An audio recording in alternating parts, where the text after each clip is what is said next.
Estamos en la parte 8 de nuestro estudio del libro de Apocalipsis, como lo recalcamos siempre, sin especulación, sin sensacionalismo, buscando lo que Dios nos mostró a nosotros a través del libro y lo único, o sea, el centro de toda la Biblia, y no deja de ser cierto en el libro de Apocalipsis, es buscar a Cristo. Todo lo demás son herramientas que nos ayudan a nosotros a compararnos a nosotros con el varón perfecto y darnos cuenta de que nosotros somos totalmente necesitados de Él, tanto como individuos como iglesia. Y de eso trata el libro de Apocalipsis. Habla del carácter de las iglesias como individuos y como grupo organizado de parte del Señor. Pero también hemos aprendido que no todo lo que es, o no todos los que se reúnen en un lugar son iglesia. Tenemos la iglesia invisible, que es la que ve Cristo, y tenemos la iglesia visible, que es la que vemos nosotros. Nosotros podemos ver 100, 200, 500, 1000 personas reunidas, pero no todos son iglesia, sino que los corazones de aquellas personas comprometidas, aquellas personas que desean agradar al Señor, que somos débiles y que fallamos, pero hacemos el esfuerzo por hacer las cosas que Dios nos demanda. Eso es lo que Él llama iglesia y ese es el remanente, eso es lo que Él está viendo. Dentro de esta iglesia es lo que estamos estudiando en la parte 8 y hoy vamos a iniciar con el mensaje a la iglesia en Esmirna. Le puse como título a la parte 8 la mala semilla y ahora lo van a comprender por razones de que cuando el Señor da la parábola llama a las personas que enseñan y a las que enseñan mal las llama mala semilla y a las que enseñan bien les llama buena semilla. Y cuando él se refiere a la semilla en particular, se está refiriendo a la doctrina, se está refiriendo a la enseñanza. Yo busco figuras casi siempre porque a través de las figuras la información queda grabada en nuestras mentes por mucho más tiempo. Las imágenes hablan mucho, las imágenes son muy fuertes en el cerebro y nos conectan a nosotros a la información verbal. Cuando enseñaba, primero estudiaba y después enseñaba homilética y hermenéutica, la palabra que nosotros aprendemos o cualquier estudio que hagamos, cuando lo hacemos de manera verbal, nosotros obtenemos una información alrededor de tal vez un 40%, un 30%. No obtener información, sino que la información se nos graba en un 30%. Cuando nosotros escuchamos y vemos la información, como les estoy diciendo en imágenes, entonces nosotros podemos tener hasta un 60% de retención. Y cuando nosotros escuchamos, vemos y practicamos, entonces vamos a tener hasta un 90% de retención. Por eso lo que ustedes ven acá, lo que ustedes estudian, oyen y observan, deben de ponerlo en práctica. ¿Cómo se pone en práctica? Bueno, estudiando, compartiendo con otras personas, contándoles, y ahí es donde nosotros nos volvemos formadores. De ahí el título del grupo, Formación de Formadores. Están viendo unas imágenes de unos hombres que escogí así al azar. Ahí están viendo al señor John Fitzgerald Kennedy. Están viendo a Nelson Mandela. Están viendo ahí a la derecha, hacia abajo, están viendo a Moisés. Estamos viendo al señor Ben Gurión. Y estamos viendo a Martin Luther King. Estas personas las puse ahí con el fin de traer a nuestra mente la base de lo que estamos estudiando, que va conectado a lo que aprendimos de la iglesia en Éfeso, o lo que hemos venido aprendiendo de la iglesia en Éfeso. Cuando nosotros escuchamos frases importantes que dijeron estas personas que acabo de mencionar, o cuando escuchamos acerca de la historia de la libertad de ciertos pueblos, o cuando escuchamos sobre cambios a nivel mundial en la humanidad y en la política, tanto en lo que es la composición geográfica política del mundo, se nos vienen a la mente personas de mucha relevancia como ellos. El problema del ser humano es que el ser humano fue diseñado para que busque siempre alguien a quien admirar, alguien a quien adorar. Por supuesto que fue diseñado para buscar a Dios y adorar a Dios. Pero si no tiene la instrucción bíblica, si no tiene la formación, si no se dedica a esto, lo que va a buscar es depositar los ojos en las personas, en individuos de relevancia como los que acabamos de mencionar. Los puse ahí, como le dije al azar, hay muchas más personas reconocidas a nivel mundial, pero esto lo voy a dejar aquí como base cuando lleguemos nosotros a empezar a hablar de un hombre que tiene mucha relevancia en lo que es en los, perdón, en los grupos evangélicos, que es Martín Lutero. Y voy a hablar de Martín Lutero desde la obra que él hizo buena, y voy a hablar de Martín Lutero desde la parte que obvian desde los púlpitos, a darle tanta relevancia a este hombre que volvemos al hecho por el cual puse esas imágenes, que terminan hasta endiosándolo, o tal vez no endiosándolo, pero dándole un lugar que no le corresponde. En la historia tal vez de la humanidad sí, pero no le corresponde en la historia junto a Cristo, a quien se le debe dar toda honra y toda gloria. Bueno, Esmirna, que es la iglesia que vamos a empezar a estudiar hoy, se conoce como la perseguida, o eso es lo que significa Esmirna, la perseguida. Esta iglesia va a comprender un espacio de tiempo del año 117 después de Cristo, cuando Adriano es el que está como emperador de Roma, hasta el año más o menos 313 después de Cristo, cuando se está bajo el dominio o bajo el gobierno en Roma de Constantino. Ese es el periodo que va a cubrir esta iglesia. Recordemos que no son las únicas 7 iglesias que estaban en Asia, hay mucho más iglesias, pero el Espíritu Santo quiso escoger a estas para contarnos a nosotros a través de estas iglesias lo que tenemos que aprender. Habían iglesias como Corinto, había iglesias como los Filipenses, había muchas más iglesias en esa zona, en esa área, pero escogió estas en particular. Y ahora vamos a ir avanzando y vamos a ir aprendiendo la importancia que tenemos que conocer de estas iglesias. Pero no por el tiempo en que ellas estuvieron en particular, como que digamos, bueno, es que tenemos que ver esa iglesia y ver todo lo que pasó con esa iglesia. No, lo que tenemos que observar son las palabras de nuestro Señor Jesucristo, dadas a Juan, acerca de cada una de las iglesias, porque lo que estamos estudiando es conducta. Conducta de las iglesias, conducta de los mensajeros, conducta de los receptores del mensaje. Un mensaje que inició un camino con el Señor Jesucristo, porque ya el mensaje había iniciado desde el Sinaí, cuando Moisés recibió las instrucciones de parte de Dios. Recordemos que la palabra de Dios dice que desde Adán hasta Moisés hubo un periodo de oscuridad, porque no había nada escrito.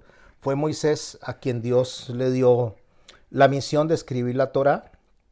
Moisés escribe la Torá, presenta los mandamientos en el monte Sinaí a todos los que estaban ahí, que incluían judíos y incluían extranjeros.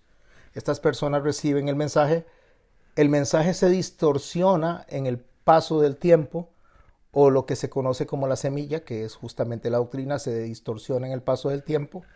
En los tiempos de nuestro Señor Jesucristo, Él viene y lo primero que dice: yo no vine a abrogar la ley y los profetas, refiriéndose que no vino a quitar lo que Moisés había dejado, sino a darle fin. Esto lo que significa es que vino a darle la verdadera explicación, la verdadera motivación y el espíritu del mandamiento o el espíritu del mensaje. Ese es el camino que inició, se distorsionó, se desvió, y vino nuestro Señor Jesucristo y endereza el camino. Ya el Señor Jesucristo viene, muere, resucita, nos deja a nosotros los apóstoles, nos deja a nosotros los escritos, nos deja a nosotros la teología paulina. Y al final de todo es cuando viene el libro de el Apocalipsis, o el verdadero y correcto nombre es el libro de las Revelaciones. Cuando viene el libro de las Revelaciones y nos presenta a nosotros una explicación detallada, bastante clara, de toda la enseñanza teológica que nos dejó el Señor en toda la Escritura, desde Moisés, abarcando desde la creación hasta el momento en que Él venga a llevarse a su iglesia. Ese es el camino que comenzamos a conversar ya posterior a nuestro Señor Jesucristo, a la resurrección con la deseada, que es la iglesia que se mencionó en Éfeso, que lo estudiamos, a los que lo estudiamos la semana pasada y la antepasada. A los que deseen, solamente váyase a los audios, al número 7 y al número 6. Ahí está la instrucción que le dio a la iglesia en Éfeso. Y hoy vamos a hablar de la perseguida, para después hablar de lo que es el matrimonio. Eso es en la iglesia de Pérgamo. Ese camino que se inicia con las enseñanzas que el Señor nos da a nosotros, entendiendo las figuras que se dan alrededor justamente de estas 7 iglesias, donde los teólogos coincidimos en que se refiere a periodos de tiempo de la iglesia de Cristo en la tierra, desde su fundación hasta el arrebatamiento. Y cuando hablo desde la fundación, es desde el momento en que el Espíritu Santo dotó a la iglesia, la capacitó, se derramó sobre ella en el aposento alto, hasta el momento en que el Señor venga y se lleve a su iglesia. Estas 7 iglesias, Éfeso, conocida como la deseada, es la iglesia apostólica, 100% judía. Todos los integrantes eran judíos. Incluso hasta el hombre que traicionó a nuestro Señor era judío también, dentro de esa iglesia. Esmirna, que la acabamos de estudiar hoy, que se conoce como la iglesia perseguida. Pérgamo es la iglesia del matrimonio o la iglesia del sincretismo. Tiatira sería la iglesia del sacrificio continuo, y es porque una vez que se une la iglesia al Estado, se une a la política, hay una parte de la iglesia que se conoce como el remanente, que es perseguido por la iglesia política. Por favor, subrayen esto, la iglesia política, porque hay dos visiones de la iglesia, y es la que se une al Estado como política, y la iglesia que no se une al Estado, que se aleja de esto y permanece siempre fiel a lo que es el mensaje del Evangelio. Después Sardis, que es la iglesia sobreviviente, esa es allá en el siglo XV, que sería la que sale de la Reforma, la que sale del protestantismo, para unirse después, para nacer después la iglesia de Filadelfia, que sería la iglesia de la confraternidad, lo que se conoce hoy más que todo como el movimiento evangélico, que también se ha politizado, y de ahí que la Odisea, que sería el último estudio, es la iglesia de los derechos, porque Laos significa pueblo y diques significa derechos. Entonces, esta iglesia de los derechos humanos, la iglesia del empoderamiento, es esta iglesia que cree que puede marcar la pauta de su destino sin necesitar de Dios. Y digo sin necesitar porque aunque aclamen a Dios, aunque mencionen a Dios, realmente Dios se convierte, aunque no lo es, en una figura dentro de esta iglesia como un servil, como un mayordomo, como una persona que está al servicio de la iglesia y no al revés. Ok, esa es la iglesia que vamos a empezar a leer hoy, la iglesia de Esmirna, a la cual el Señor le dice, sé fiel hasta la muerte. ¿Por qué? Porque es la iglesia perseguida, la iglesia que tiene que sostenerse sabiendo todo lo que ha de venir. Esta iglesia que comprende, como dije al inicio de la charla, del periodo 117 después de Cristo, al 313 después de Cristo fue cuando Cayo Aurelio Valeriano Diocleciano, era el que estaba recibiendo, y antes Publio Helio Adriano. Estaban recibiendo el control de Roma. Voy a hablar particularmente de Adriano. Y después voy a seguir con la explicación de nuestras bases sólidas para estudiar a Esmirna, que es lo que hago en cada clase, poner las bases y después construir la enseñanza sobre esas bases. Cuando los judíos son perseguidos, cuando los judíos reciben la destrucción del templo en el año 70 en manos de Tito Vespasiano, ellos son dispersos por todo el territorio de Roma, o sea, lo que le pertenecía a Roma como imperio, ¿verdad? No Roma como la conocemos hoy, donde está su capital, allá en Italia, sino Roma, el imperio que estaba alrededor de todo el mar Mediterráneo. Esta iglesia, o sea, esta iglesia que cae en ese momento bajo el control de Adriano, esta iglesia es judío y es cristiana, es judeo-cristiana. No le estoy hablando de los judíos como tales, sino le estoy hablando de la iglesia de Cristo que es judeo-cristiana. Pero la iglesia judio-cristiana era concebida como parte de los judíos, o sea, el Roma no tenía ningún problema con tolerar a los cristianos porque se consideraban como parte de la secta judía, entonces era como quien dice un brazo del judaísmo en ese momento. Vienen unas guerras que se dan antes del 117, donde empiezan a invadir personas del norte, de otros poblados, y empiezan a atacar a Roma. Roma, si bien es cierto que es un imperio poderoso, muy, muy poderoso, lógicamente no tenía lo suficiente para defenderse del gran embate que le están haciendo los opositores a Roma. Entonces Adriano le expone o le dice a los judíos, recordemos que dentro de los judíos está incluidos los cristianos o el judío cristianismo, pero se dirige a los judíos como secta aceptada por el imperio romano y les ofrece a ellos que le ayuden a él a luchar contra los enemigos de Roma. Eran aproximadamente unos de entre 7 y 11 millones de judíos dispersos por todo lado.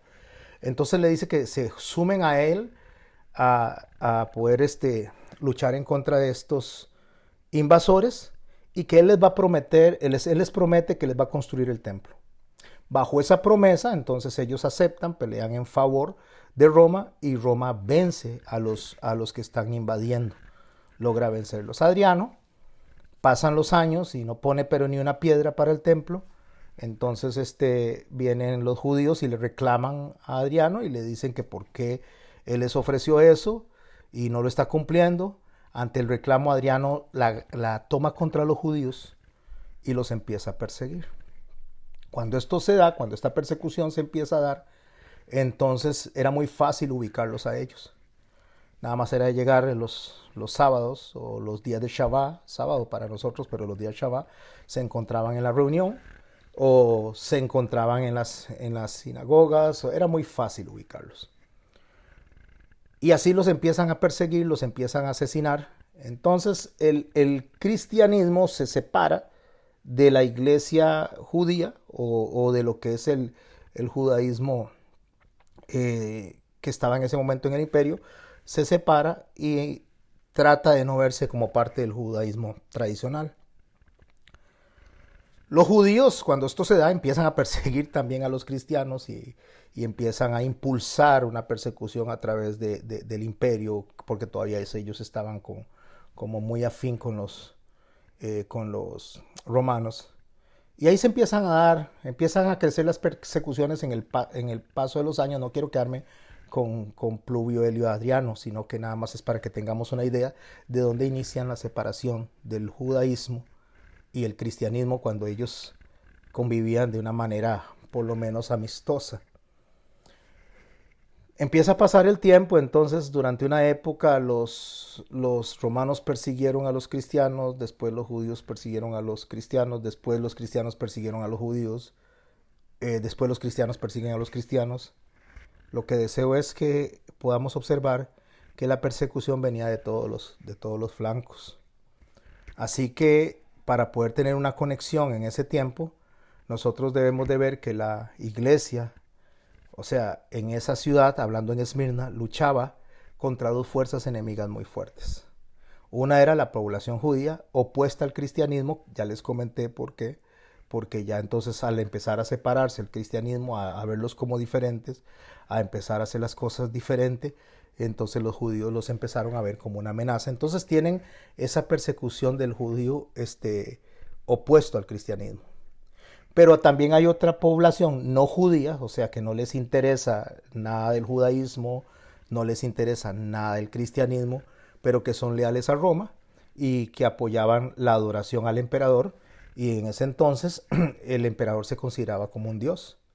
Estamos hablando ya los tiempos de Marco Pluvio Trajano. Trajano es justamente la persona que está en la mente de Juan cuando él está escribiendo sobre la bestia. Cuando él escribe sobre el 666, está pensando en Trajano. Y cuando lleguemos a unos versículos o unos capítulos donde se menciona el sello de la bestia, vamos a hablar de Marco Pluvio Trajano, que estaba en el gobierno entre el 98 y 117 y después a partir del 117 hasta el 283 fue que estaba Pluvio Helio Adriano gobernando, ambos adoptados. Ambos eran hombres adoptados, no eran descendientes del emperador original. Eso lo vamos a ampliar cuando lleguemos a ese punto. Lo que estoy haciendo es poniendo bases. Lo que estoy haciendo es poniendo bases sólidas. Ahí pueden ver las fechas cuando suba a YouTube, al canal, las imágenes, las pueden repasar. Podemos ver en los tiempos de Esmirna, si recordamos que Esmirna inicia en el 117, por lo menos lo que se refiere al periodo de conducta que quiere nuestro Señor que nosotros observemos, fue del 117 hasta el 283 y básicamente un alcance hasta el 305.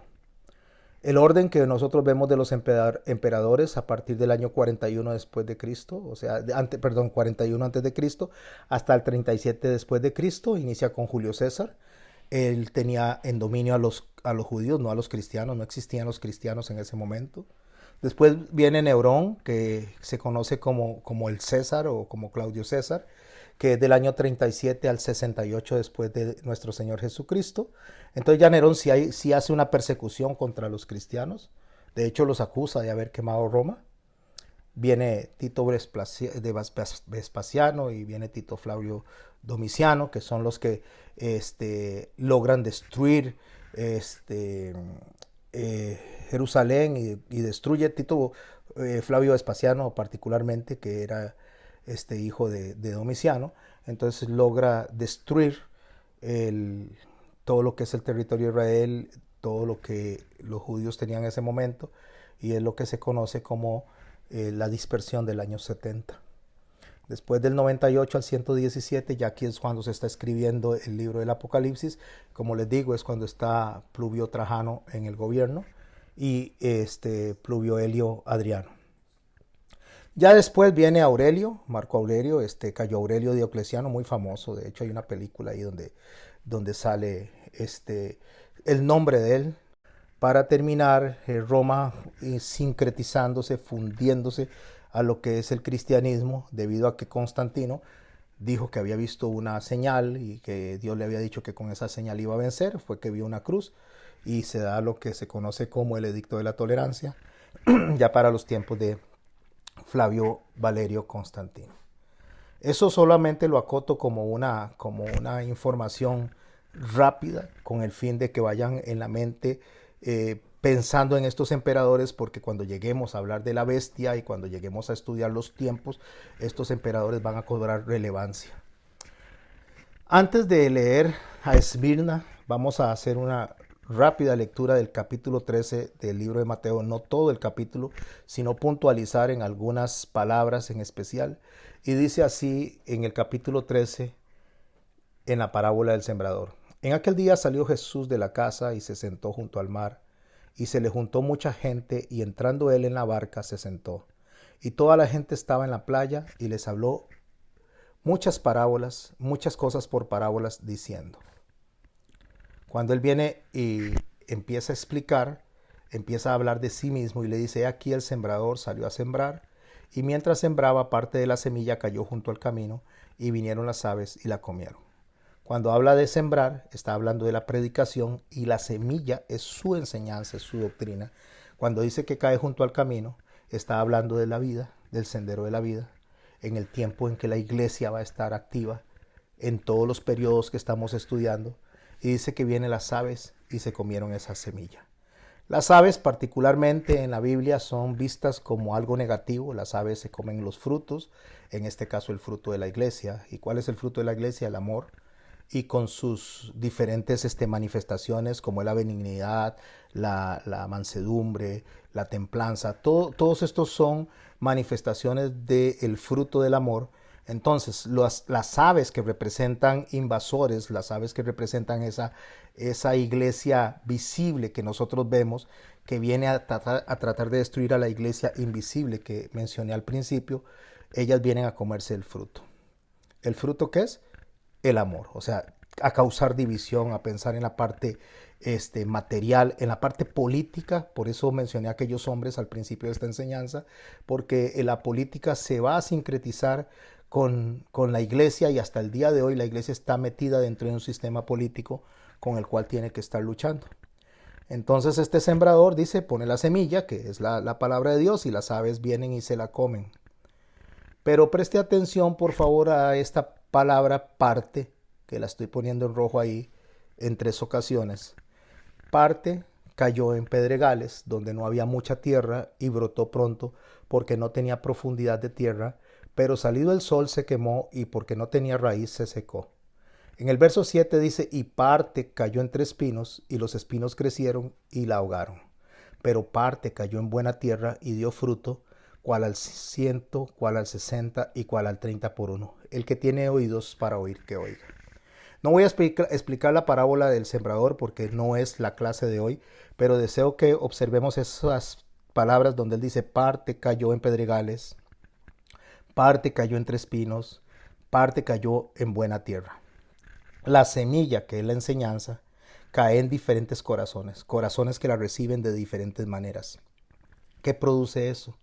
Eso lo que produce es todo el caos que después de que nuestro Señor Jesucristo se fue, va aumentando en el paso del tiempo durante cada uno de los periodos que nos enseña justamente las iglesias escogidas en Asia, donde nosotros vamos a ver un incremento de la mala semilla, refiriéndose a personas, dando una semilla equivocada, refiriéndose a la palabra de Dios, una semilla manipulada. Entonces, verso 27, Mateo capítulo 13. Vinieron entonces los siervos del padre de familia y le dijeron, Señor, ¿no sembraste buena semilla en tu campo? No olvidemos que la buena semilla se refiere a las personas. Personas capacitadas, personas que se instruyeron, personas que se le enseñaron para que fueran a formar formadores, personas que se le enseñaron para que fueran a discipular a otros. Y pregunta, ¿de dónde pues tiene cizaña?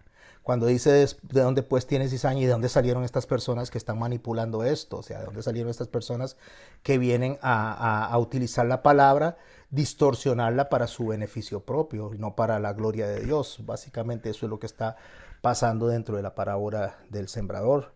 Él les dijo, un enemigo ha hecho esto. Cuando yo pongo esto, mis hermanos, es que cuando vamos a continuar estudiando, porque tenemos que regresar a hablar de los nicolaitas, tenemos que regresar a hablar de la mente de Jezabel, tenemos que hablar de la mente de los de Coré y de Balaam, todo eso lo vamos a desarrollar en el paso de las iglesias.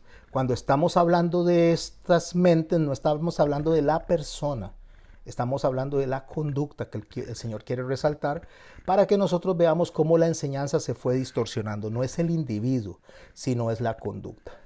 De ahí que dice él, un enemigo hizo esto y el enemigo, pues por supuesto que se fue. En Éfeso, cuando él le escribe a la iglesia que está en Éfeso, que ya lo estudiamos, lo que él le reclama en el verso 4 del capítulo 2 dice, tengo algo contra ti, que has dejado tu primer amor. Y aprendimos que dejar el primer amor es dejar los mandamientos, dejar lo que el Señor nos dejó a nosotros por instrucción, porque es claro cuando el Señor dice que el que me ama obedece mis mandamientos, el que es el que ama al Padre también sigue los mandamientos. Entonces el amor es lo que nosotros mostramos hacia Dios como obediencia a lo que Él dejó como instrucción. Dejar el primer amor es dejar la instrucción. Entonces Él llama la atención, estoy conectándome a la clase anterior, llama la atención en el verso 6 y dice, pero tienes esto, que aborreces las obras de los nicolaitas, las cuales yo también aborrezco. Las obras de los nicolaitas, o sea, la conducta de los nicolaitas.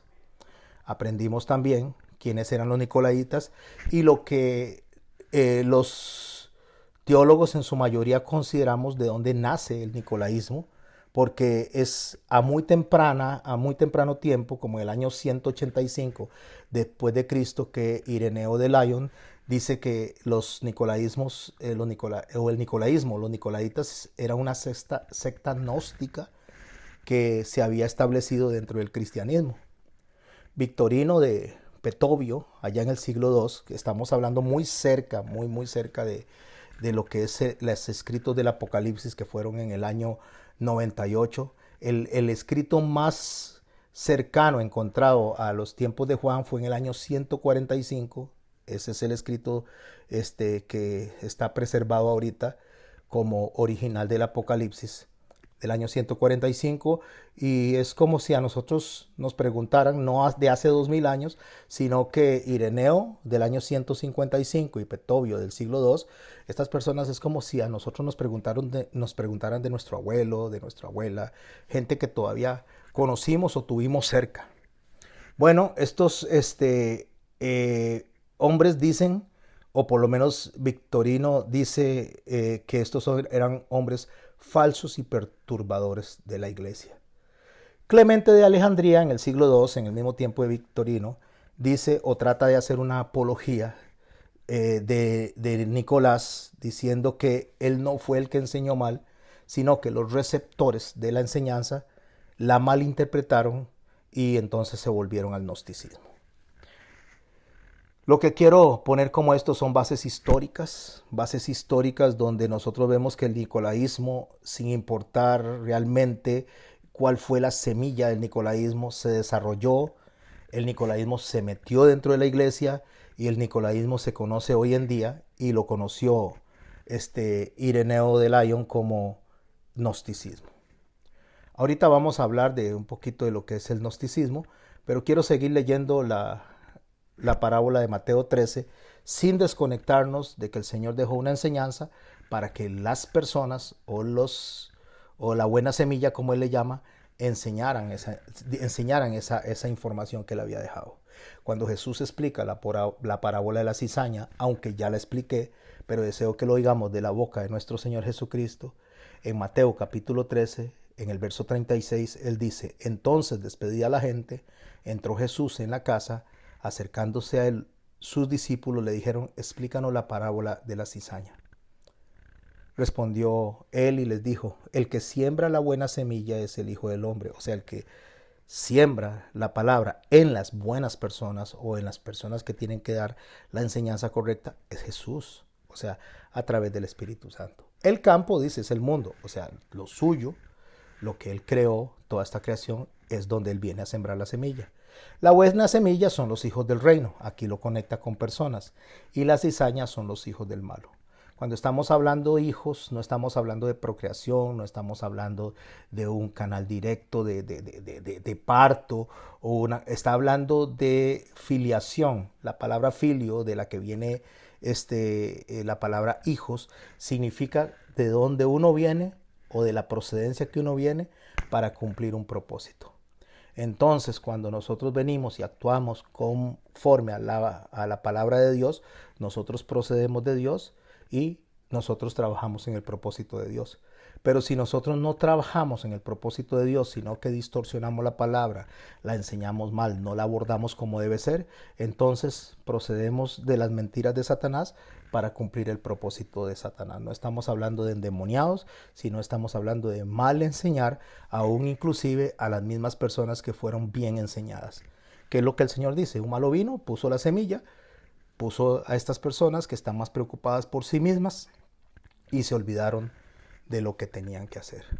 ¿Por qué? Porque el centro de la idea es que el sembrador es Cristo, Él es perfecto, que la enseñanza, la semilla, o sea, la palabra de Dios, llámese toda la escritura desde el Génesis hasta el Apocalipsis, la enseñanza es perfecta.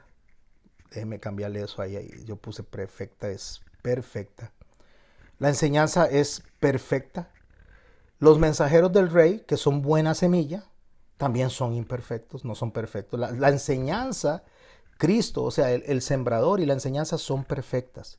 La buena semilla, aunque él la considera buena, o personas que están aprobados por él, no somos perfectos, nos podemos equivocar, y de ahí es que Pablo dice que nosotros que tenemos que tener mucho cuidado de guardar esta gracia, o sea, tenemos que trabajar de una manera en la cual nosotros nos edifiquemos y crezcamos continuamente. Y tener cuidado de que si creemos que ya todo lo conocemos y estamos firmes, tengamos cuidado de no caer, porque somos seres débiles, somos seres necesitados de la guía del Espíritu Santo. El Señor dice que somos vasos de barro sobre el cual se deposita ese gran poder del Espíritu Santo, que es la palabra del Señor y la guía del Espíritu Santo. Pero a los mensajeros del malo, o sea, a las personas que enseñan mal, las personas que manipulan, a las personas que no dan la palabra conforme a lo que Cristo enseñó, él les dice cizaña, así es como la llama. Ese es el camino de la semilla para poder nosotros entender de dónde sale la iglesia, de dónde sale el remanente, de dónde salen los escogidos. Ya lo habíamos enseñado en unas clases anteriores, pero aquí está el gráfico de nuevo para que lo repasemos. Cuando dice el sembrador salió a sembrar en su campo, el campo es el mundo. A la izquierda ustedes pueden ver un cuadrito que yo puse los judíos.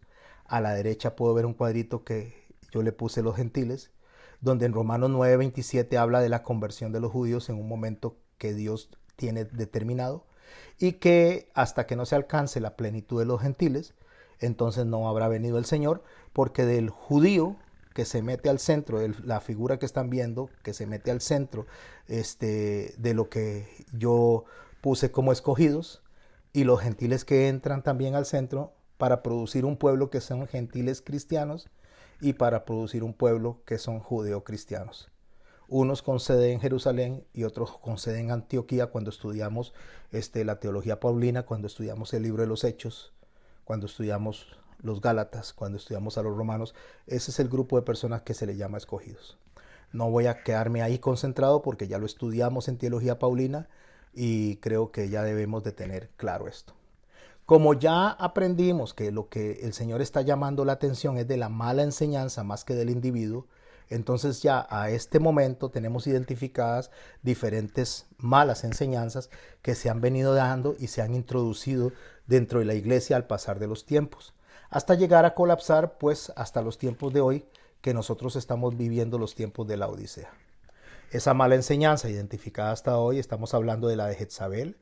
Jezabel no como persona, sino como manipuladora, una mujer que utilizaba el lenguaje manipulador para con el rey Acab, para obtener beneficios y para poder atropellar a las personas. Después tenemos la enseñanza nicolaíta, que está hablando del gnosticismo. Eso entró entre el siglo I y siglo II. Eso fue lo que llamó Ireneo de Lyon la atención de lo que había quedado infiltrado dentro de la iglesia. Tenemos la enseñanza de Coré, no Coré como individuo, sino como, vuelvo y repito, como la figura de la rebeldía, del no poder sujetarse a las autoridades.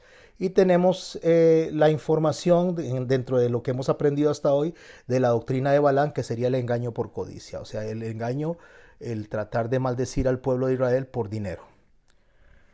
El gnosticismo, que es lo que nos está abarcando ahorita dentro de estas primeras iglesias, como es Éfeso, como es Esmirna, y en posterior vamos a verlo en la iglesia de Pérgamo. El gnosticismo es un conjunto de ideas antiguas de sistemas religiosos que se originó, como les dije, en el siglo I, siglo II, entre sectas judías y cristianas antiguas que recibieron eso, que consiste justamente en enfatizar que el conocimiento es espiritual, o sea, a través de la mente, a través de la experiencia, como lo es la psicología, como lo es la filosofía, como son las experiencias personales, como es que las personas aprendan a través de sus experiencias sobrenaturales, pero como seres humanos. A eso es a lo que le llama la atención como nicolaísmo, básicamente, a la experiencia personal del individuo puesta por encima de la palabra de Dios, y lo que el Señor nos dijo a nosotros, que no nos iba a dar más señal, sino la única señal que nos daba es la del profeta Jonás. Como lo expliqué en la clase anterior, no se refería solamente a que iba a morir, iba a resucitar, sino al pez, identificándose él como la única señal, porque como ese pez que Dios preparó para esa ocasión, para que tomara Jonás, no había antes uno ni habrá después otro. Entonces es lo que está diciendo, la señal está delante de ustedes. Bueno, ¿qué es lo que hace la mala enseñanza? La mala enseñanza crece. Si ustedes pueden ver ahí, traté de buscar una foto que me ayudara a darles una imagen más clara para que el aprendizaje y el entendimiento sea también más prolongado. Podemos ver un árbol donde unas raíces lo están cubriendo. Eso se llama, o lo conocemos aquí en Costa Rica como matapalo. Para los hermanos allá en Cuba no sé si se llama igual, pero los hermanos en Cuba eso se llama matapalo. El matapalo lo que hace es que abraza el árbol lo succiona, le toma todos sus nutrientes, lo mata, lo aprieta y después queda solamente el matapalo y el árbol se muere. Bueno, el matapalo viene siendo como la mala enseñanza que abraza en el paso del tiempo la doctrina correcta y la va matando en el paso del tiempo. Eso es lo que las iglesias de Asia están mostrando. Así que esta iglesia de Esmirna, la perseguida, empieza a ser perseguida porque no se apunta a las malas enseñanzas, porque no hace caso de lo que está presentándose como verdad, y ahí es donde empieza la lectura que tenemos hoy en esa iglesia. Dice así a la iglesia de Esmirna, Apocalipsis capítulo 2, verso 8. Y escribe al ángel de la iglesia en Esmirna, el primero y el postrero, el que estuvo muerto y vivió, dice esto. Recuerde que aprendimos que el Señor nos dijo a nosotros, a Él oíd, así que a Él es que tenemos que ponerle atención a lo que nos está diciendo. ¿Cómo inicia Él hablándole a la iglesia en Esmirna? Yo conozco tus obras y tu tribulación y tu pobreza, pero tú eres rico. Y la blasfemia de los que se dicen ser judíos y no lo son, sino sinagoga de Satanás. Aquí hay un mensaje fuerte, es un mensaje que vamos a desarrollar justamente en el paso del tiempo, porque le dice a los que dicen ser judíos y no lo son, sino sinagoga de Satanás. Quiero explicar algo, voy a desarrollar algo, lo escribir lo más posible, sintetizándolo, con el fin de que me lo sigan en mi explicación, lo sigan en la lectura y también lo guarden para que lo aprendan. No necesitan memorizarlo, pero sí por lo menos manejar el concepto. Dice él, dicen ser judíos y no lo son. A finales del siglo I habían dos creencias, como les expliqué hace un rato, judaísmo y cristianismo, pero ambas formaban parte de una sola familia religiosa. Eran como dos gemelos en el útero, y ese es los judíos y los cristianos. No tenían problemas, no chocaban, no tenían ninguna lucha entre sí al principio. En Efesios 2 dice así en el verso 11, por tanto acordaos de que en otro tiempo vosotros los gentiles, refiriéndose a los cristianos, a los que están siendo insertados, en cuanto a la carne erais llamados sin circuncisión por la llamada circuncisión. La incircuncisión los gentiles y la circuncisión se refiere al judaísmo o a los judíos, hecha por mano de carne. En aquel tiempo estabais sin Cristo, alejados de la ciudadanía de Israel y ajenos a los pactos de la promesa, sin esperanza, sin Dios en el mundo. ¿A quién le está escribiendo eso? Eso se lo está escribiendo a gentiles que se hicieron creyentes, que se hicieron seguidores de Cristo, pero que no deben de perder, no deben de olvidar la conexión con Jesús el judío. Bueno, en esta línea de persecución, en esta línea de Esmirna, durante el primer milenio, la jerarquía europea cristiana, o lo que se conoce como el catolicismo, desarrollan, solidifican una doctrina de ideas en las cuales dicen que todos los judíos eran responsables de la crucifixión de Cristo, de la destrucción del templo y de la dispersión de todo el pueblo judío. Ellos habían sido dispersos porque ese era el castigo que Dios le había dado por crucificar a Cristo. Bueno, resulta que ese es el pensamiento que se empieza a desarrollar. Yo me estoy adelantando un poco en cuanto a información, porque esto estamos hablando ya de la iglesia de Pérgamo para adelante, pero todas las iglesias están asociadas en pensamiento. No podemos desconectarnos de la línea invisible que nos hace a nosotros ver el pensamiento de enseñanza que se fue distorsionando. Ustedes ven tres símbolos que puse ahí, tres expresiones de tres religiones fuertes en el mundo. La que está arriba es la cruz de los caballeros templarios. La que está en medio es lo que se conoce como la estrella de David. Y la que está abajo es la luna con la estrella de los musulmanes. Todas estas religiones que estoy mostrando ahí en esos signos son religiones que vienen de la línea abránica, o sea, se conectan a través del padre Abraham, pero todos empiezan a atacarse unos a otros. Los templarios fueron personas muy agresivas que convertían al catolicismo a la fuerza o a pena de muerte a las demás personas y se fueron hasta Jerusalén, incluso hasta cuidar el templo en favor del catolicismo de esa época. Y la estrella de David que usted ve ahí, esa estrella de David es meramente política también. Los templarios eran caballeros políticos que defendían el nombre de Cristo de manera política. Y la estrella de David es lo mismo, esto es un sionismo que se estableció en el tiempo, se metió, nada tiene que ver con el remanente, nada tiene que ver con la iglesia que Jesús fundó, ni nada tiene que ver tampoco con lo que Moisés había establecido. La figura que muestra realmente lo que es la conexión con Moisés es la menorá o el candelabro, que ya lo explicamos en las clases anteriores y lo abordaremos después.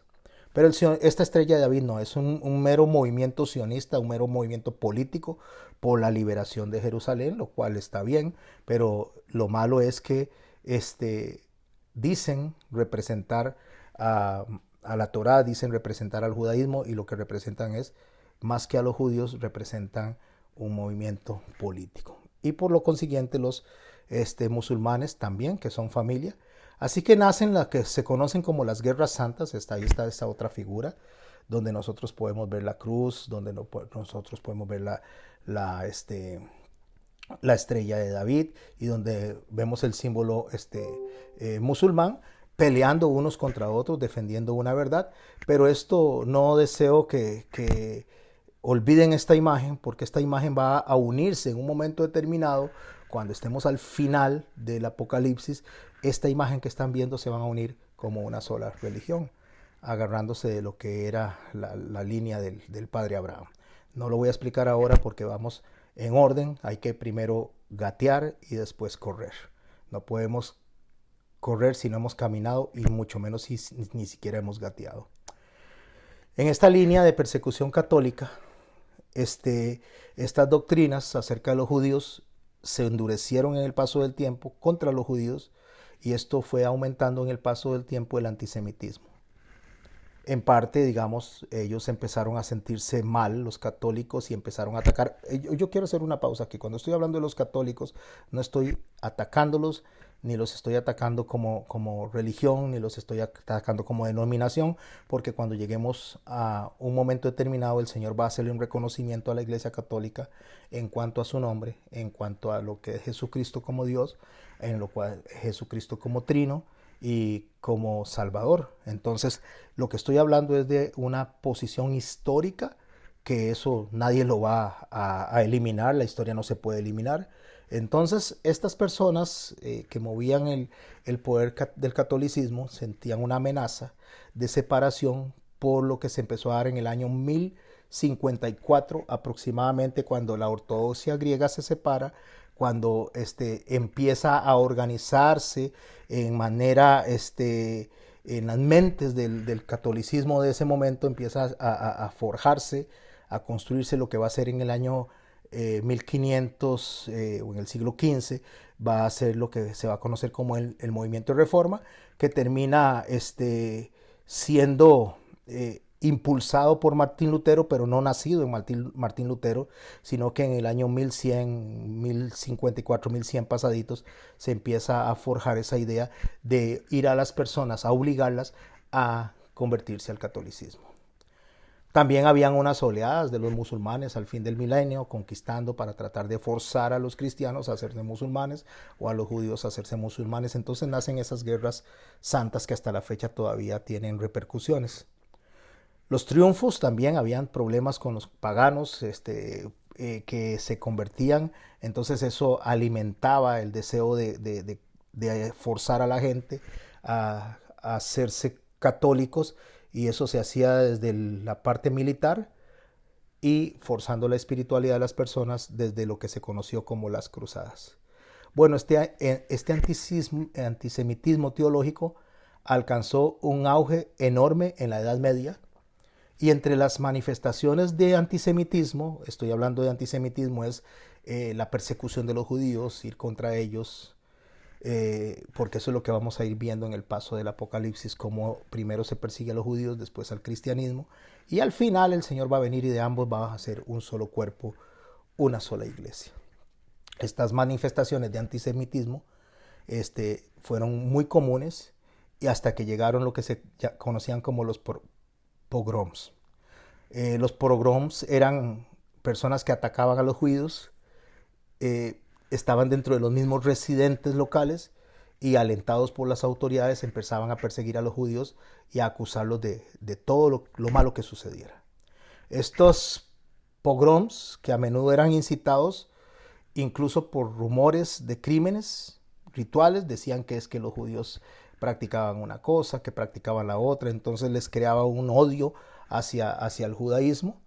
Y claro, cuando llegaban momentos de desesperación, porque tal vez sucedían catástrofes naturales, sucedían grandes muertes y pestes, a quienes acusaban como chivo expiatorio eran a los judíos. A eso se les echaba toda la culpa. El pogromo, que es una palabra de origen ruso, significa el que causa estragos, el que demuele violentamente, el que se desquita, básicamente. Históricamente este término se refiere básicamente a las personas no judías que atacaban a los judíos dentro del Imperio Ruso, tanto en Rusia como en otros países. Se cree que el incidente pogromo que produjo el antisemitismo ya a mucha fuerza fue alrededor del 1821, cuando se dio la persecución o cuando se dieron los ataques allá en Odessa. Algunos clérigos, estoy hablando del catolicismo, y algunos feligreses creían que los judíos habían traído la peste negra, porque ellos no se enfermaban, entonces, o por lo menos se enfermaban en la mínima, porque se lavaban las manos, porque mantenían todo aseado, porque respetaban reglas kosher, mientras que los gentiles, los no judíos, se enfermaban y se morían, y murieron millones de personas en ese momento. Entonces los judíos se convirtieron para ellos como que si fueran brujos que no se enfermaban porque le habían trasladado la maldición al resto de la humanidad. En este contexto, o dentro del contexto de la depresión del año 1930, a través de un montón de simbolismos racistas que se vinieron estableciendo dentro de los símbolos sociales, económicos, religiosos, nace el partido nazi, que gana popularidad y toma el poder por legitimidad. No lo tomó a la fuerza, sino que fue un poder legítimo. En parte, pues, por presentar a los judíos como el origen de la variedad de problemas políticos, sociales y económicos que enfrentaba el pueblo alemán. Ahí fue donde se ganaron el favor de mucha gente, porque a los judíos los veían como enemigos, los veían como lo peor. Estas personas, inspiradas por las teorías de la lucha racial de Adolfo Hitler, ordenaron boicots contra los judíos, quemaron los libros, promulgaron leyes antijudíos, y todos conocemos en qué se desarrolló eso, que fue en el Gran Holocausto, donde murieron 6 millones de judíos y 14 millones más de personas no judías que trataron de defenderlos y ayudarlos, ¿verdad? En 1935, las leyes de Nuremberg definieron que los judíos por raza estaban obligados a ser separados de los arios o no arios. O sea, los judíos ya eran considerados como una raza inferior, y el 9 de noviembre de 1938 los nazis destruyen las sinagogas, quiebran los vidrieras, atacan a los dueños en toda Alemania y en toda Austria, y empiezan a hacer lo que es justamente la raíz de lo que vamos a ver como la vergüenza de la humanidad durante la Segunda Guerra Mundial, lo que fue el Holocausto. En 1939, la Unión Soviética hace una invasión, y en 1941 marcan la transición de lo que es la era de la destrucción para empezar con lo que se conoce como el genocidio, o lo que se vería básicamente como el antisemitismo nazi. ¿Por qué estoy explicando todo esto? Porque recuerde que tenemos hombres sabios alrededor del mundo que han hecho buenas cosas, pero estos hombres sabios, cuando se apartan de la semilla, cuando se apartan de la enseñanza correcta, cuando se apartan del espíritu de la bondad, cuando se desconectan, terminan haciendo cosas terribles, terribles, y de mucha condenación, de mucha condena. Bueno, una de las bases que el cristianismo político, y repito, el cristianismo político, no los del remanente, no los hijos de Dios, sino el cristianismo político, que había agarrado a perseguir a los judíos, una de las bases para someterlos, para asesinarlos, que se tomó fue un libro llamado Las mentiras judías de Martín Lutero. Yo no quiero atacar a Martín Lutero, sino que quiero hablar de la conducta de Martín Lutero para que esas personas que ponen a Martín Lutero en los púlpitos como que si hubiera sido casi un Jesús o el segundo Jesús, o que casi que Jesús y Dios le deben a él toda pleitesía, porque lo único que hizo fue traducir la Biblia del latín al alemán, o traducir la Biblia de el lenguaje original al alemán, y de ahí se empieza a traducir. Pone las 95 famosas tesis, que muchas de esas tesis son más para reforzar la parte política de lo que los líderes o príncipes de la época querían sostener para desasociarse del Papa, que era quien tenía el control mundial en ese momento. Entonces, en ese libro de las mentiras judías, que lo utilizan los nazis como base fundamental para perseguir a los judíos, la actitud de Lutero hacia los judíos tomó muchas facetas a lo largo de su vida. Primero los amaba y después los odiaba. Pero en su periodo inicial, más o menos en el 1537 o un poquito antes, él trata de convertir a los judíos al luteranismo o al cristiano protestante, o sea, lo que él estaba estableciendo como separación de la Iglesia Católica. Lógicamente que él no lo logra. Como él no lo logra, entonces escribe un tratado y declara a las escuelas yeshiva y las sinagogas judías, declara que debían ser quemadas y que sus libros de oración, los sidur, deberían ser destruidos. Deberían de prohibirle a los rabinos que prediquen, que incendien los hogares de ellos y que le confisquen todos los ingresos y las propiedades. Ahí hay una imagen del título del libro, ustedes lo pueden encontrar en internet, ustedes lo pueden leer si quieren, sobre los judíos y sus mentiras, escrito por Martín Lutero. Escribe Martín Lutero en una de sus ponencias: no se debe mostrar compasión ni bondad hacia ellos, no se le debe brindar protección legal, y estos venenosos gusanos envenenados, así los describe él, tendrían que ser enviados a trabajos forzados o ser expulsados para siempre. También se presencia la justificación de su asesinato, o me refiero al asesinato de los judíos, porque él escribe: tenemos la culpa de no matarlos. En el tratado, Lutero describe a los judíos como la base de la prostitución popular, es decir, que son un pueblo de Dios, que se jactan del linaje de la circuncisión, que se jactan de la ley, pero son considerados inmundicia. Ahí empieza a crecer el antijudaísmo, que se va a infiltrar dentro de la iglesia, y hoy día la gente rechaza las fiestas del Señor, rechaza las fechas del Señor, rechaza los mandamientos del Señor, para introducir lo que básicamente se conoce como la idea antijudía, antisemita, que al día de hoy está metido en las iglesias evangélicas, y se predica un Jesús que se le dice judío, pero no se quiere su judaísmo. Por eso es que estoy haciendo esta conexión, para que podamos ir viendo la gravedad de poner la semilla en manos de la mala semilla. También escribió Martín Lutero: están llenos de heces del diablo, que se revuelcan como cerdos, y que la sinagoga es una prostituta incorregible y es una malvada ramera. En las primeras 10 secciones del tratado, Lutero lo que expone es una considerable visión de los judíos y del judaísmo, donde aconseja llevar a cabo 7 acciones correctoras contra ellos. 1. Incendiar las escuelas y las sinagogas judías.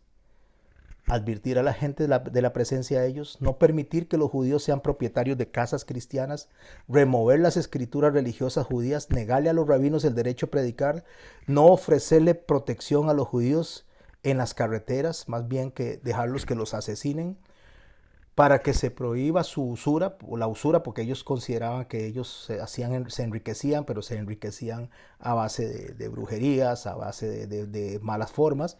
Entonces, que lo que ellos hicieran o tuvieran tenía que tomarse en custodia, y que ellos debían devolver todo eso a los realmente conversos, o sea, a los que se convirtieran al catolicismo tenían que darle todas sus posesiones.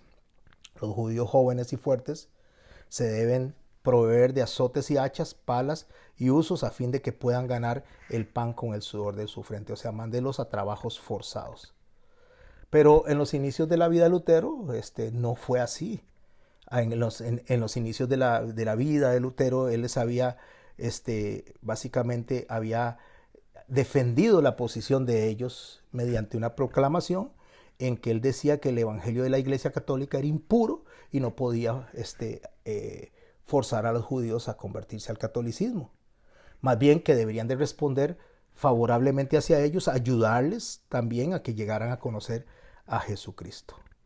Él había expresado su preocupación por las malas condiciones en que se les obligaba a ellos a recibir el catolicismo. Insistió que cualquier individuo que negara a Jesús, que Jesús había nacido del judaísmo o que era judío, debería declarársele como hereje. Esos fueron los primeros comentarios de Lutero. Eso fue lo que Lutero había escrito según George Spalding en 1514. Y eso justamente es lo que utiliza el nazismo posteriormente como bandera para poder destruir o lo que ellos conocieron como la solución final. Así que no solo era perseguido el judaísmo en la parte de la fe, sino en la parte política. Decía el historiador Eiko Hovermans, que señala que el evento significativo de Martín Lutero hacia los judíos, o sea, un evento significativo, dice que incluso hasta el día de hoy este rechazo a menudo se considera como el punto de inflexión decisivo en la carrera de Lutero, sobre la amistad de los judíos hasta la hostilidad hacia los judíos. El problema, mis hermanos, es ese. El problema, mis hermanos, es que la buena semilla es distorsionada por la mala semilla. La mala semilla son personas, por la parte política, por la parte de afiliar a las personas a la fuerza, por la parte de hacerlos a través de la enemistad. Nuestro Señor Jesús dice que a las personas que nos son desfavorables, que no son nuestros amigos, que oremos por ellos, que los bendigamos. También nuestro Señor Jesús llama la atención claramente que le hagamos bien a los que nos hacen mal.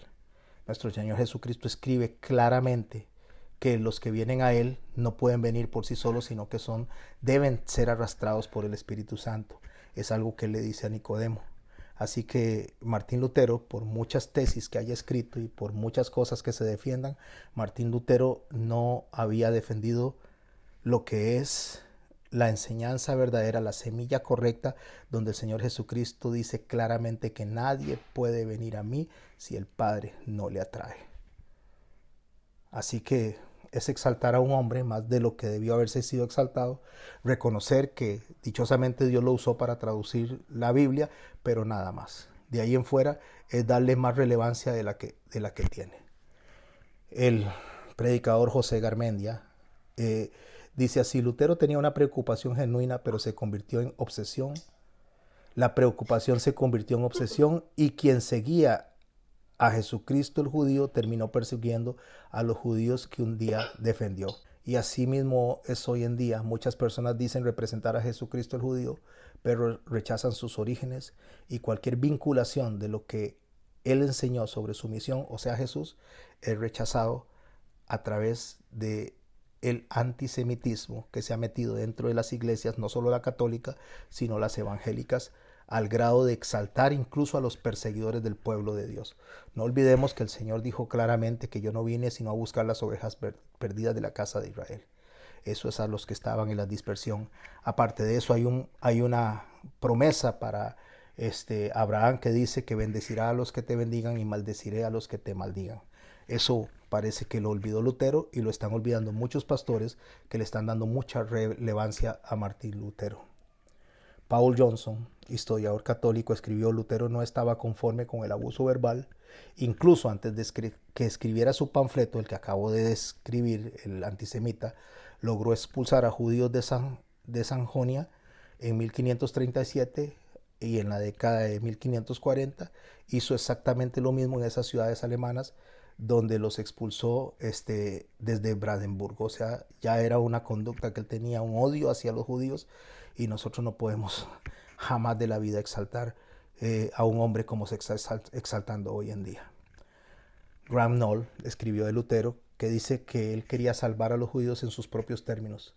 Él no quería exterminarlos, pero bajo esa aparente racionalidad había una intolerancia mordaz de Martín Lutero, lo que producía demandas cada vez más furiosas hacia la conversión y de ellos hacia el cristianismo, tratando de forzarlos aunque fuera a través del dolor, a través del sacrificio. Pues lógicamente eso fue lo que llegó a ser el tratado más importante que Alemania utilizó, o no Alemania, sino Hitler utilizó para conformar lo que se conocería como el Holocausto. Así que 4 siglos después de Martín Lutero, el Partido Nacional Socialista exhibe sobre los judíos y sus mentiras toda esa, todo ese batallón militar en los congresos de Nuremberg, para poder eliminar a los judíos como lo que se conoció como la solución final. Pero después de leído todo esto, mis hermanos, esto no fue una culminación, o sea, no es un inicio, sino es una culminación de algo que empezó en otro momento. ¿Cuándo empezó? Empezó desde el año 117, cuando empezaron a perseguirse, a tratar de meter ideas gnósticas como el nicolaísmo, para tratar de meter ideas como las de rebelión, como las de Coré, a tratar de ganarse a la gente a través del dinero, comprar la fe, todo eso para llegar al momento de hoy donde la Odisea es una iglesia de decláralo y recíbelo, donde se compran conciencias, donde se le dice a la gente que nada tiene que ver el judaísmo y que más bien ni siquiera hoy día hasta el catolicismo se hace a un lado, porque hay una persecución de los evangélicos hacia el catolicismo y del catolicismo hacia los evangélicos. Es una persecución donde inició ya desde los tiempos de Daniel, cuando Daniel escribió en el capítulo 7, cuando dice: miraba yo en una visión, Daniel capítulo 7 verso 2, miraba yo en una visión de noche, y aquí que a los 4 vientos del cielo combatían en el gran mar. El mar es la gente, porque en Apocalipsis 17:15 nos dice claramente que cuando Daniel habla de mar, habla de gente. Apocalipsis 17:15 dice: me dijo también, las aguas que has visto donde la ramera se sienta son pueblos, muchedumbres, naciones y lenguas. De ahí, de esa población, nace, dice, 4 bestias grandes, diferentes una de la otra. Daniel 7:3. La primera era como león, tenía alas de águila. Yo estaba mirando hasta que sus alas fueron arrancadas, y se levantaba del suelo y se puso en iniesta sobre los pies a manera de hombre, y le fue dado corazón de hombre. Pueden leer Daniel capítulo 4, porque Babilonia representa lo económico, representa el poder económico, mientras que la segunda bestia representa el oso, representa la posición militar. Dice: he aquí una segunda bestia semejante a un oso, el cual se alzaba de un costado más que del otro, tenía en su boca 3 costillas entre los dientes, y le fue dicho: levántate, devora mucha gente. Las 3 costillas que tenía entre sus dientes era que el rey Nabucodonosor había conquistado a Lidia y Egipto, y esta bestia, que es representada por los medo-persas, había conquistado a los libios, a los egipcios y a los babilonios dentro de su poderío militar, porque eso representa el poderío militar. Un día, y no muy lejos, va a haber un solo gobierno, va a haber un solo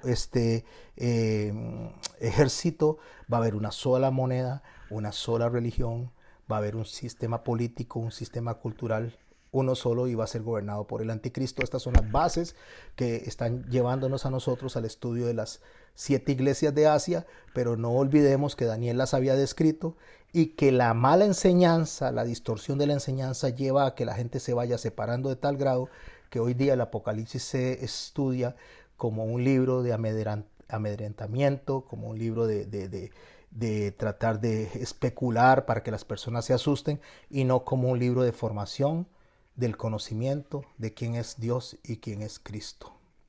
Daniel dice en el capítulo 7, en el verso 6: después de esto miré, y aquí otra bestia semejante a un leopardo, con 4 alas de ave en sus espaldas, que tenía también esta bestia 4 cabezas, y le fue dado dominio. Está hablando de Alejandro Magno, está hablando de los griegos. Ellos tenían un culto al cuerpo.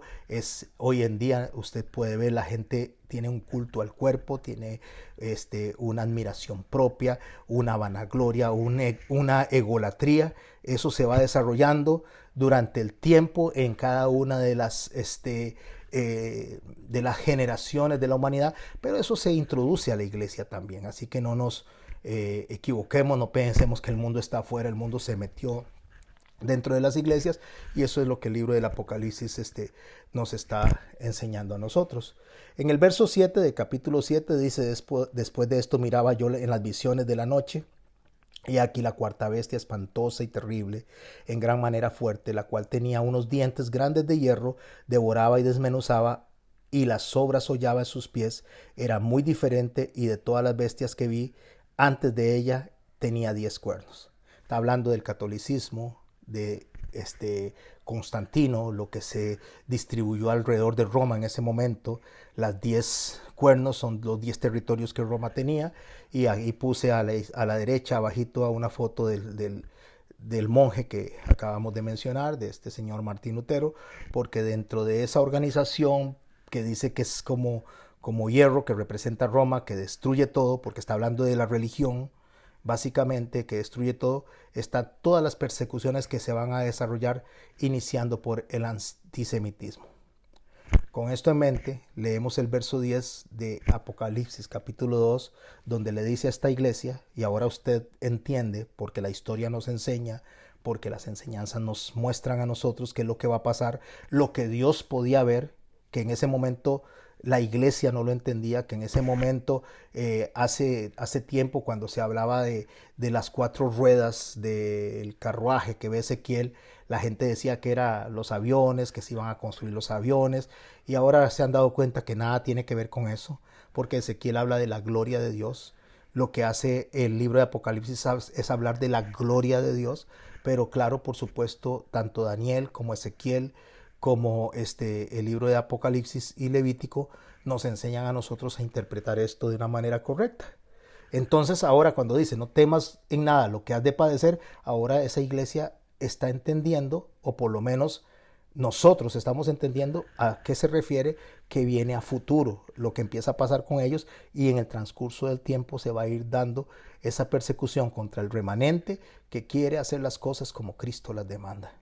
He aquí el diablo echará a algunos de vosotros en la cárcel para que seáis probados, y tendréis tribulación por 10 días. Esto, lo que está hablando, más que de un periodo de persecución, está hablando de que hay un límite en la persecución, que Dios no iba a permitir la persecución más allá de. Sé fiel hasta la muerte y yo te daré la corona. Ser fiel hasta la muerte, mis hermanos y mis hermanas, no es solamente la muerte física, sino en el paso de los tiempos. Le está diciendo a la iglesia de Asia, le está diciendo a las iglesias que se van representando, que en el paso del tiempo tienen que soportar todo lo que se viene hasta que el Señor venga.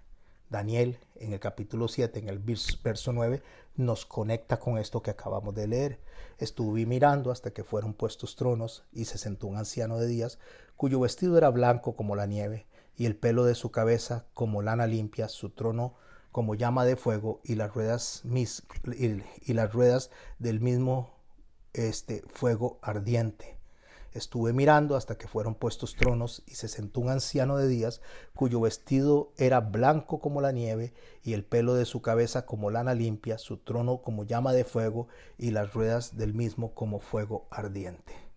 Un río de fuego procedía y salía de delante de él, millares de millares le servían, y millones de millones asistían delante de él.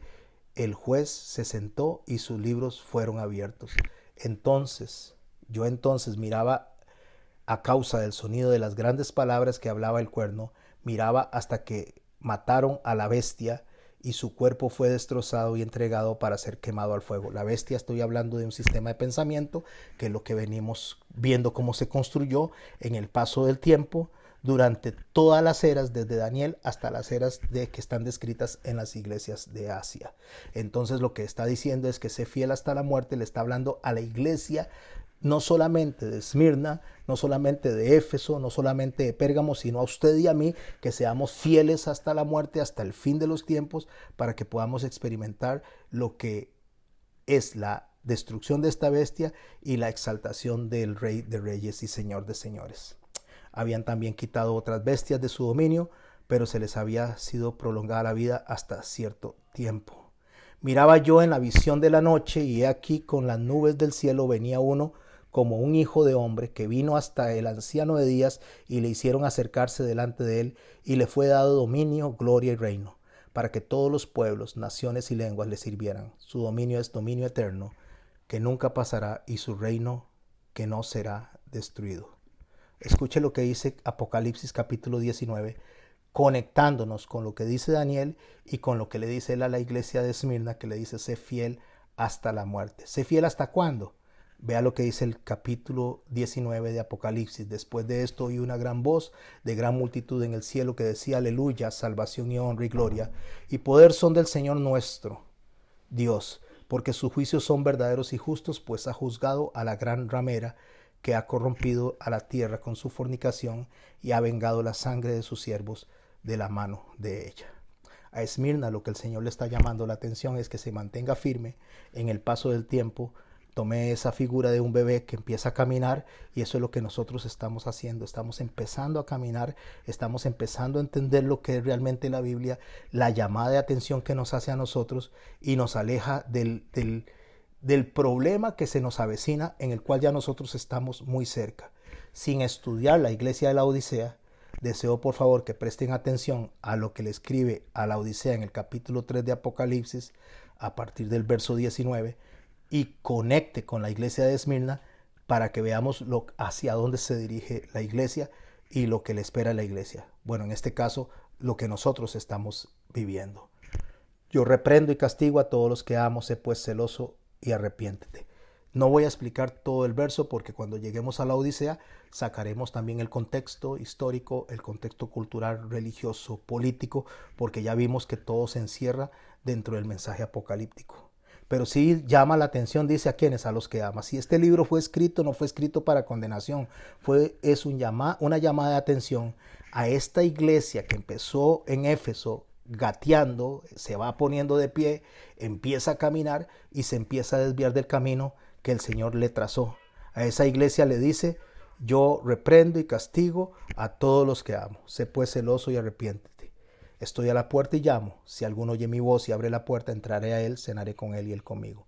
Al que venciere, esa es la parte que le dice Esmirna, resistir hasta la muerte. Al que venciere, le daré que se siente conmigo en mi trono, así como yo he vencido y me he sentado en el trono de mi Padre. El que tiene oídos para oír, que oiga.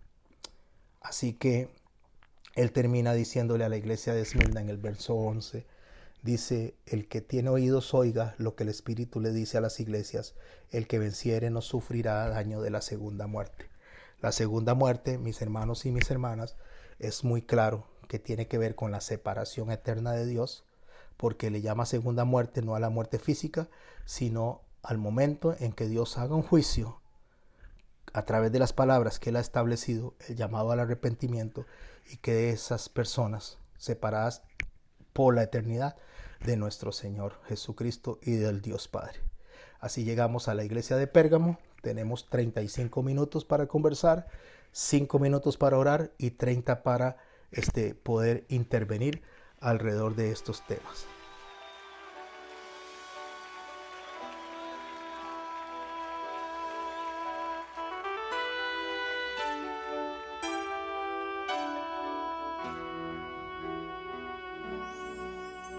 Señor, llévame a tus atrios y al lugar santo, al altar de bronce. Señor, tu rostro quiero ver.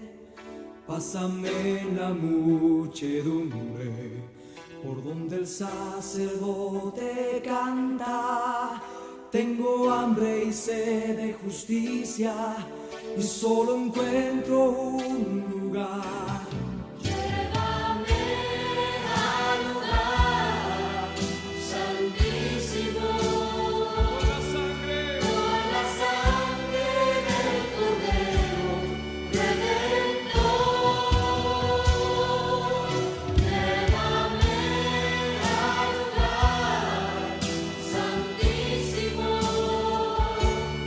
tócame, limpiame, heme aquí. Señor, llévame a tus atrios. Señor, llévame a tus atrios y al lugar santo.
entramos a tu presencia con cántico.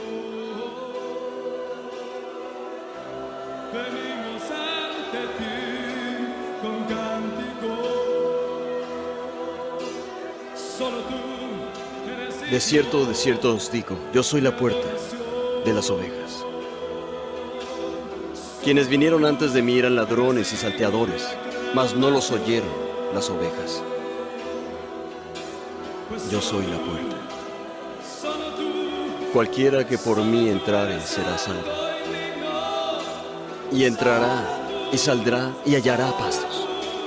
El ladrón no viene sino para hurtar y matar y destruir. Yo he venido para que tengan vida y para que la tengan en abundancia. Yo soy el buen pastor. El buen pastor da su vida por las ovejas. Pero el asalariado, y que no es el pastor, de quien no son propias las ovejas, ve venir al lobo y deja las ovejas y huye. Y el lobo arrebata y dispersa las ovejas. Así que el asalariado huye porque es asalariado y no le importan las ovejas. Yo soy el buen pastor y conozco bien a mis ovejas y ellas a mí.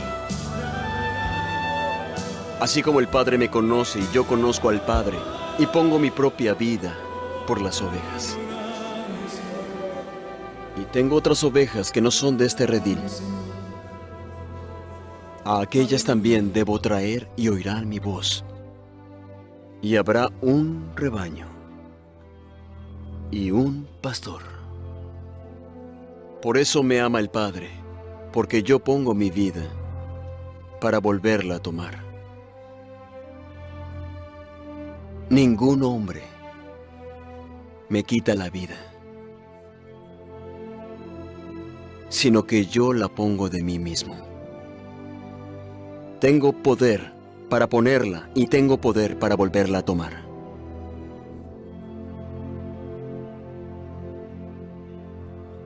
Este mandamiento recibí de mi Padre.